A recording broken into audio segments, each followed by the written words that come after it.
Election Day doesn't have to be delayed for this president and his allies to find plenty of ways to undermine the election. 95 days to go. What should we be doing?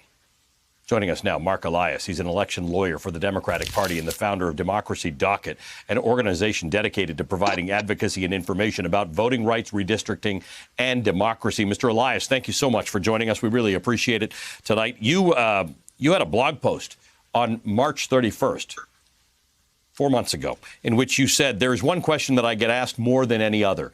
Is there any way at all that Trump can legally cancel or postpone the November general election?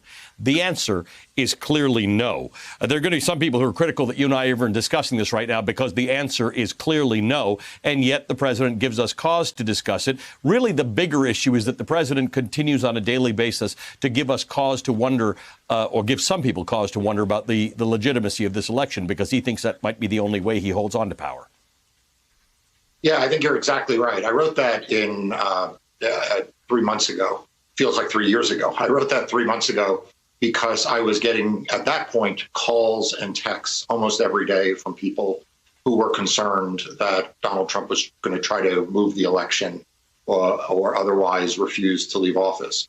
And so I felt like it was a obligation to put out the actual facts, which is that only Congress can set Election Day. They've done so by federal statute, and only Congress can change Election Day. And they would have to do that by federal statute, which means you would need both Speaker Pelosi and Mitch McConnell to agree on a new Election Day. So that's not going to happen. Election Day is going to be November 3rd, and that is the good news.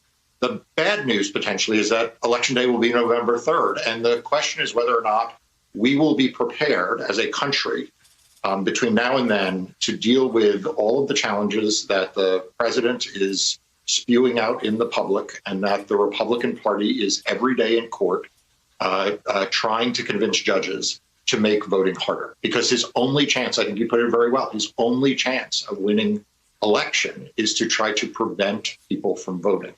And that is his central strategy.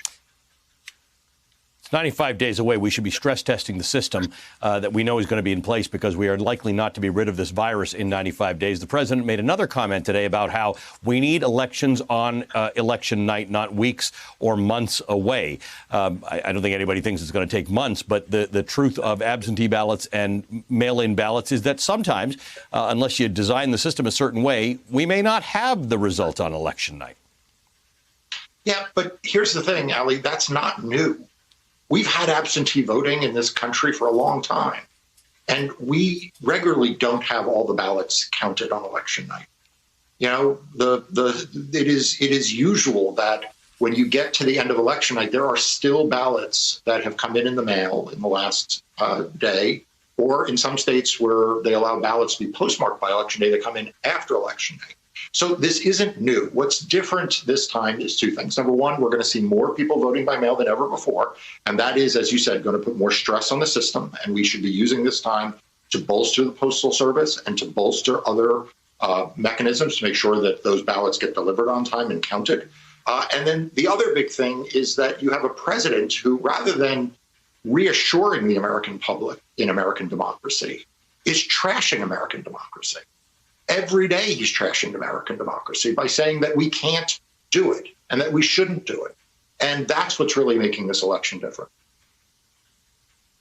The president makes a distinction between absentee balloting and mail-in balloting. What's the distinction, and is it important?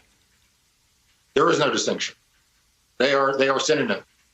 In fact, his own legal team, at the same time that he's saying that, his own legal team filed a brief or filed a lawsuit in Pennsylvania in which they said that the term mail-in and absentee ballot are used, quote, interchangeably.